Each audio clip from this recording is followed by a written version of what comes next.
A moja ďalšia otázka by bola, že čo sa od ocina naučil v živote? No to som zvedavý.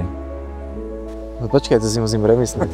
Veď som ti to napísal, čo máš povedať. A to je dlhé. O mne. Tak povedz, čo si ho naučil. Nie, to ja nechám. Nie.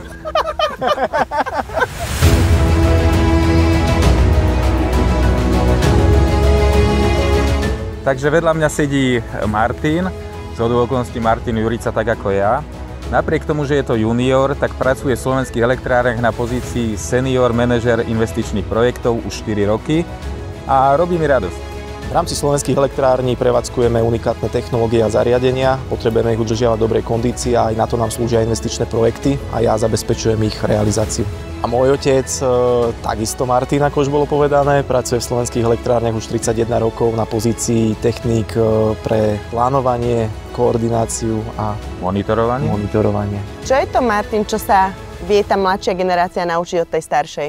Tak u nás na vodných elektrárniach už dlhšie prebieha taká generačná výmena a hlavne na tých prevádzkach, pri tých strojoch, pri tých turbínach sú ľudia, ktorí sa to učili dlhé roky. A tým, že odchádzajú do toho dôchodku a logicky majú prísť za nich mladšia generácia, tak musia si zobrať od tých starších tie vedomosti, lebo to sa nenaučí nikde na škole, to sa nenaučí v žiadnej knihe, to proste musí prísť praxou, čo im môžu dať tí odchádzajúci starší kolegovia.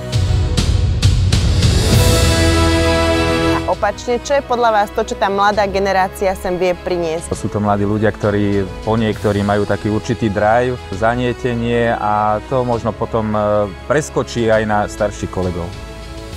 Keby ste mohli sem kohokoľvek vziať do elektrárny, čo by ste mu ukázali? Ak by som sa mohol niekoho priviesť, tak určite by to bol syn, pretože ten je rovnako zvedavý ako ja. Určite by som ho previedol cez celú strojovňu, ukázal mu turbíny, ukázal mu tú elektráreň z vtokov, výtokov a porozprával mu o tom samozrejme v rámci toho jeho chápania. Ale ja by som navyše zobral ešte aj vnúčku Zuzku, pretože ona je také šidlo, ona by určite išla s nami rada. Na ňu by sa museli dávať skôr pozor, kde čo vylezie, aby nespadla a podobne, ale tých otázok by bolo z jej strany menej, ale určite by rada išla tiež. A aspoň 4 bezpečákov na ňu. Kto je technicky zdatnejší? Jeden rozmýšľajúcejší a druhý pragmatickejší. To som zvedavý, ktorý som ja. Ty si ten rozmýšľajúcejší, ale vždycky vyhráva ten pragmatickejší. To by bol lepší šéf. Jasné, že ja. Je to možné. Kto ranné vtáča? To skôr určite ja. No ja by som tiež povedal, ja chodím tiež na 6 do roboty. Chodíš, ale z donútenia. Ty keď môžeš, tak spíš. Ja som už prirodzene hore, ale to možno ide s vekom. Kto by si skôr priznal chybu? Ja. Ja si skôr priznám chybu, musím o tej jeho dlho presviečať. Dobre, sedí. Nebudem oponovať. Rozhovor máme za sebou, ideme na rýchle otázky. Takže... Nie.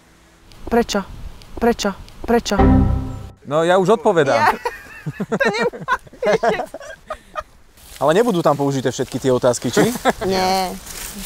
To len aby ste mali z čoho vyberať, hej? Čo, otázky môžu byť, len tie odpovede, aby neboli všetky. S otázkami sa zmierim.